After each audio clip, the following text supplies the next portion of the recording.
Olá, seja muito bem-vindo, seja muito bem-vinda a mais um vídeo desse canal. Meu nome é Rodrigo de Carvalho, eu sou terapeuta holístico, eu sou mestre em Reiki, em cura multidimensional, trabalho com a mesa radiônica de Buda Kuan-Yin, ou Mestre Kuan-Yin, e também sou adepto ao xamanismo. Bom, gente, quero agradecer a todos que vêm acompanhando os meus vídeos, gratidão mesmo. Pedir para quem não for inscrito, fica aí o convite para se inscrever no canal, deixar seu like, deixar seus comentários, que aí também é um feedback legal para eu saber o que vocês têm achado dos vídeos, se tem ressoado e se tem ajudado. Acho que a intenção desses vídeos é compartilhar o conhecimento e saber se está sendo legal para vocês, se está sendo útil. Bom, gente, esses dias eu estava pensando, já tem uns dias que eu não tinha gravado nada pro meu canal. E aí comecei a me perguntar o que eu deveria, aí a espiritualidade vem e dá um recado, fala sobre proteção. Eu falei, putz, verdade, acho que é uma coisa bem interessante para eu falar sobre questão de proteção energética, questão de proteção espiritual, porque eu percebo que normalmente nos meus atendimentos, uma pergunta que eu sempre faço para as pessoas é, você se protege? Porque eu percebo que as pessoas têm as mais diversas mediunidades e a gente está, às vezes, muito exposto às energias, está exposto a várias questões, não só as problemáticas físicas, mas também as problemáticas energéticas e espirituais. Então é sempre importante a gente estar se protegendo contra as energias, contra os maus espíritos, então é sempre bom a gente estar se protegendo. Normalmente quando eu pergunto para as pessoas, você tem se protegido? Normalmente a resposta é não. A grande maioria das pessoas não se protege, não fazem nada para se proteger, e aí realmente ficam muito vulnerável à ação em questões energéticas e espiritual. Então eu resolvi fazer uma sequência, quase uma playlist aí eu quero gravar vários vídeos falando só de formas que você pode fazer para se proteger, porque eu acho que cada pessoa tem suas referências, tem aquilo que você acredita, porque eu acho que o mais importante, quando você vai fazer uma coisa para se proteger, o mais importante é que você faça algo que faça sentido para você, que ressoe com você, que isso é com verdade, porque tudo vai da fé, daquilo que você acredita. Então realmente só vai realmente fazer surtir algum efeito essa proteção se realmente você acredita, porque simplesmente fazer por fazer não vai dar muito certo. E realmente importante é você acreditar. Eu sou uma pessoa muito aberta, acho que tudo se conecta, tudo junto misturado. Então muitas coisas vêm de origem católica, outras são de outras origens, mas eu vou falar de tudo um pouquinho realmente para que as pessoas são diversas, acreditam em coisas diferentes, então eu quero trazer várias referências justamente para ter mais elementos aí para as pessoas poderem escolher o que é mais interessante para poder se proteger. Nesse primeiro vídeo dessa série que eu quero fazer de como se proteger, de que formas eu posso fazer para me proteger, todas essas questões, eu quero falar de uma medalha, a medalha de São Bento. Eu percebo que São Bento é uma das figuras católicas mais cultuadas, mais conhecidas em São Paulo, tem a igreja de São Bento, e uma coisa que é bem conhecida é aquele selinho, né? Aquela medalha de São Bento, é uma medalha muito famosa, muitas pessoas têm, são devotos de São Bento, tem uma relação com aquela medalha, então muitas pessoas têm uma grande fé que realmente aquilo é uma medalha de proteção. E eu já tive várias passagens por várias religiões. Eu comecei no catolicismo, minha mãe me levou para a igreja, pediu para fazer a primeira comunhão. Então, acho importante não só utilizar o símbolo, mas você entender e pesquisar a história desse símbolo, saber o significado dele. E aí eu fui pesquisar sobre a origem de São Bento, porque a gente conhece a Ordem dos Beneditinos, a Ordem de São Bento, mas é interessante saber a história dele, a história do símbolo e tentar entender, e justamente para a gente se apropriar e ter mais, se apropriar realmente desse símbolo, ter mais força dele, tentar entender toda a história que tem por trás dele. Então, realmente fui pesquisar e saber um pouco da história de São Bento, um pouco da história desse símbolo e como é que ele surgiu, e vou trazer um pouco aqui. São Bento, ele era romano, ele nasceu no ano de 480, então a história dele já é bem antiga. E aí diz que ele era romano, então ele vem de uma família nobre, e ele teve a oportunidade de estudar nas melhores escolas, só que quando ele chega em Roma, ele percebe que Roma já está na decadência de Roma, né? Já está numa parte de onde já está muito ali, a coisa está muito deteriorada. Ele percebe que por mais que ele fosse o centro do mundo ali, né? Que ele pudesse ter muitas oportunidades, mas ele percebe que Roma já está em decadência ali, Roma já está corrupta já. Então ele, como um ser de luz, né, uma pessoa de caráter, né, ele percebe que por mais que te oferecesse algumas coisas boas ali, enfim, de conhecimento e de estudos para ele em Roma, ele percebe que não é um local que, por outro lado, né, não ser um local legal para ele estar, então ele resolve sair de Roma, ele abandona um pouco desse processo dos estudos dele, e ele praticamente se torna um eremita. Ele vai lá para o meio do mato, ele vai se tornar uma pessoa meio reclusa, ele fica um tempo ali, enfim, nesse processo de isolamento, até que as pessoas começam a saber da origem dele, algumas pessoas associam ele à questão de alguns milagres, até o momento que ele sai do isolamento dele, ele vai se dedicar à questão da religião, e ele vai fundar monastérios até o momento que depois da morte dele é que realmente esses monastérios vão ter o nome dele, né, que vai surgir uma hora. Então ele não é bem o fundador, né? Ele funda alguns monastérios, ele começa a dar uma configuração ali, mas só após a morte dele que realmente vão se tornar os monastérios beneditinos, a Ordem de São Bento. E eu acho que uma coisa que eu acho interessante da história dele, que eu pesquisei, é que ele, durante a vida dele, ele quase morreu, teve duas tentativas de envenenamento, ele quase por 2 vezes ele quase morreu ali envenenado, porque acontece, diziam que ele era um monge muito rígido, então ele pedia muita rigidez, muita disciplina na ordem dele, né, dos monges com ele. Só que aí você vê que ser religioso muitas vezes não quer dizer muita questão de caráter, de saber do que é certo e errado. E aí diz que na própria ordem dele, alguns monges tramaram a morte dele, e aí colocaram veneno num cálice e ofereceram para ele. Só que na hora, quando ele começou a abençoar ali o vinho, diz que sai uma serpente do vinho, a taça explode, estoura em vários pedaços, e aí ele se livra da primeira tentativa de envenenamento dele. Depois disso, ele também vai para uma outra ordem, ele vai começar a ter contato com outros monges, e como ele era uma pessoa que lhe chamava muita atenção, as pessoas o respeitavam muito, ele já tinha ali um certo respaldo, um certo respeito entre os monges, né? Aí vem a questão da inveja. Então, sempre que a gente acaba chamando muita atenção por alguma forma, né? Infelizmente, as pessoas vão ter inveja, né? E essa história de inveja branca, além de ser invejoso, ainda é preconceituoso de falar, é uma invejazinha branca, né? Então, além de ser invejoso, ainda é preconceituoso, falando essa história de inveja branca não existe, inveja de qualquer jeito. Enfim, inveja é inveja. E aí um outro monge também começou a ter inveja dele a ponto de querer matar o São Bento, matar o Bento.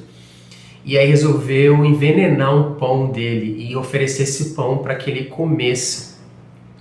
Diz que a história de São Bento diz que ele tinha um corvo que sempre o procurava, sempre o buscava, quase como se fosse um corvo de estimação. E aí acho que ele percebe ali, de repente, uma intuição, o anjo falou ali no ouvido dele, avisando ele que ali o pão estava envenenado. Ele pede para que esse corvo pegue esse pão e leve embora para que ninguém o encontrasse. Então, por 2 vezes ele quase foi envenenado. Aí diz que essa história, o monge que queria matar ele envenenado, parece que ele sobe numa sacada para ver de longe a movimentação, para ter certeza de que ele tinha morrido, né, que Bento tinha sido morrido envenenado pelo pão. E aí diz que da sacada onde ele estava, essa sacada quebra e rui, e esse monge que queria envenená-lo morre ali da sacada. E aí os outros monges que sabiam ali que ele estava tramando tudo aquilo, aí os monges meio que festejaram a morte desse monge, mas aí São Bento falou que estava errado, que as pessoas não podiam festejar a morte de um irmão e que as pessoas não podiam fazer aquilo, e aí deu um castigo ali nos monges. Então já mostra que realmente que ele era uma pessoa de caráter, e mesmo sabendo que o outro monge tentou envenená-lo, mesmo assim ele não quis vingança, não quis pagar com a mesma moeda, enfim, já mostra ali do caráter dele. Tem várias, como ele é um monge que já viveu há muitos anos, lá no 500, lá no começo lá de tudo, da história ali, muitas histórias foram acontecendo. Diz que a medalha dele, que foi uma medalha que também foi surgindo ali com o nome dele, foi associada à mão dele, associada ao nome do próprio São Bento, na verdade diz que é uma medalha que é contra a maldade, e seria até uma medalha que ela seria usada para exorcismo. Aí diz que tem uma história também de que um arquiteto, uma história acontecendo numa ponte ali, que um arquiteto teria vendido a alma para o demônio, depois se arrependeu, e aí um outro religioso fez utilizando essa medalha, fez um exorcismo expulsando esse demônio. Diz que teve uma outra situação também na Alemanha, que algumas mulheres foram julgadas por bruxaria e elas acabam dizendo que dão testemunho delas que elas tentaram fazer magia contra o monastério e as magias não aconteceram, não chegaram aos monges no monastério porque as pessoas foram mexer, mas elas fizeram bruxaria, a magia delas não chegou até o monastério, não chegou até os monges. Aí eles foram tentar investigar o que tinha naquele monastério, o que tinha naquele prédio, que de repente protegeu aquele prédio. Eles aí foram descobrir que nas paredes do monastério tinha essa medalha, esses dizeres, né, nas paredes. Então aquela medalha, aquela imagem da cruz de São Bento, do selo de São Bento, teria protegido aquele monastério, os monges que moravam lá. Então tem várias histórias, tanto que aconteceram com ele, quanto que aconteceram com outras pessoas que se protegeram graças à medalha. A medalha ela tem algum simbolismo. Então tem uma parte que é a cruz e tem uma parte que é a imagem do próprio São Bento. Então na própria medalha mostra São Bento com uma cruz na mão e na outra mão seria um livro onde fala da questão dos ensinamentos dele, de toda a questão da ordem dele. Mostra a questão do corvo e a questão do pão, e mostra a questão do outro cálice com a serpente. Então ali já conta um pouco da história dele. E aí na parte da frente da moeda quer dizer que as inscrições querem dizer o seguinte, onde tem a figura de São Bento, em volta tem alguns dizeres. E aí o que quer dizer essa frase, né? Que sejamos fortalecidos por sua presença na hora de nossa morte. E eu até achei que fosse a oração de São Bento, então na verdade não é. Então na verdade tá esses dizeres, né? Que sejamos fortalecidos por sua presença na hora da nossa morte. E aí sim, atrás da medalha, onde tem a cruz, onde tem várias letras, assim, aí eu fui entender que as letras, elas são abreviações. Então não daria para escrever a oração de São Bento inteira na medalha. Então as letras, elas são abreviações. E aí sim você tem uma oração de São Bento, que eu vou até ler aqui, né? Seria a oração de São Bento, pedido de proteção contra o inimigo. A cruz sagrada seja minha luz, não seja o dragão meu guia. Retirai-te, Satanás, nunca me aconselhe com coisas vãs. É mal que tem para me oferecer. Beba tu mesmo teu veneno. Rogai por nós, bem-aventurado São Bento, para que sejamos dignos da promessa do Cristo. Então é uma oração, eu acho uma oração pequena, mas eu acho que é uma oração que ela tem muita força. E eu acho que ela tem muita coragem, assim, de você pedir para Satanás retirar, e ele fala para que a gente não seja aconselhado por coisas vãs. Então isso aqui também é uma lição também de caráter, assim, para a gente pensar muito bem o que as pessoas falam para a gente, o que às vezes a gente tem na nossa cabeça, e perceber o que é de luz e realmente o que seria um conselho ali das trevas, né?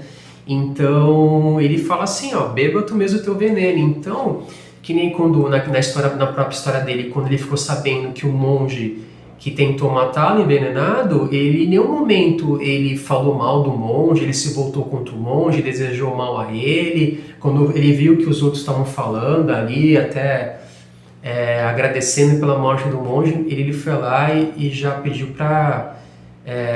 ele não permitiu que os monges fizessem aquilo, né? Já deu a disciplina ali e falou, gente, para com isso, aí vamos parar, porque é a morte de uma pessoa. Por mais que ela tenha defeitos, por mais que ela tenha feito coisas erradas, mas ainda é um ser humano. Então respeitou ali a vida, respeitou a situação e não ficou tripudiando ali em cima do monge que fez mal para ele. Então eu acho que é uma questão de coerência. Eu acho que ele era coerente com aquilo que ele estava falando, com aquilo que ele estava pregando. Então não adianta você falar alguma coisa e fazer outra, aí é uma questão até meio de hipocrisia. Então essa questão de você não se deixar ser envenenado pelas palavras, de você não se corromper, de você ser justo e você trilhar o caminho do bem, acho que é a coisa mais importante. Então acho que uma forma de proteção, eu achei bem interessante. Eu tenho uma história com essa medalha de São Bento, porque, como eu falei, eu sempre ouvi falar da Ordem dos Beneditinos, eu já cheguei até ir na igreja de São Bento, quando eu estive em São Paulo, Mas só que eu nunca me liguei muito com essas questões do catolicismo, algumas coisas eu até gosto de São Jorge, tem alguns santos que eu até acho legal, eu gosto, de Joana d'Arc, mas da Igreja Católica, se não me engano, são 365 santos para cada dia do ano, enfim, são muitos santos para a gente realmente também dar conta, mas São Bento, a priori, é um santo que nunca me chamou muita atenção, me chamou muita atenção essa questão desse símbolo que eu via que tinha as letras, mas falei, meu, é bem complexo, realmente não ia utilizar um símbolo sem realmente saber o que esse símbolo significa. Mas um dia eu estava andando na rua e aí eu vi ali algo dourado jogado no chão, eu fui lá pegar ver o que era, estou meio curioso mesmo, aí na hora que eu peguei ali, eu vi que era uma medalhinha bem pequenininha, até tenho comigo ela, até guardei, assim, achei super interessante. E aí eu estava um dia andando na rua, tinha lá a medalha jogada no chão, eu peguei, eu falei, nada é por acaso, acho que eu preciso me apropriar desse símbolo, estudar sobre ele, saber o que significa cada coisa. Então eu acho interessante, assim, da gente prestar atenção nos detalhes, ir atrás da história, ver a simbologia, quem é o santo, o que ele fez. E eu vi que ele era até irmão gêmeo da Santa Escolástica. Então a família ali era uma família bem abençoada, que ambos eram figuras religiosas ali, fundou a ordem da masculina, outro fundou a ordem feminina ali, então eram pessoas religiosas, devotas, então acho importante a gente se apropriar desses símbolos e acho importante não só carregar a medalha, mas sempre colocar intenção, pega a medalha, faz oração, então acho que não adianta você só pegar a medalha e utilizar, acho que é interessante você, quando você for utilizar, você falar essa oração, você colocar uma intenção. Então, quando você pega a medalha, você fala, estou utilizando essa medalha, uma forma para me proteger contra o inimigo. Então, não só utilizar a medalha, mas se puder fazer oração. E o mais importante, você colocar uma intenção, porque de repente, acredito que às vezes a medalha é só para medalha, mas é interessante quando você pegar essa medalha, você utilizar essa medalha, você colocar uma intenção, por que você está utilizando aquela medalha, qual é a função dela, o que você busca com ela. E eu acho que com isso você se conecta com ela e realmente vai dar uma força. E simplesmente também na hora de fazer a oração, você entender o que essa oração quer dizer, você se apropriar com ela, porque a oração nada mais é de que você trazer a atenção plena, né? É o mindful, né?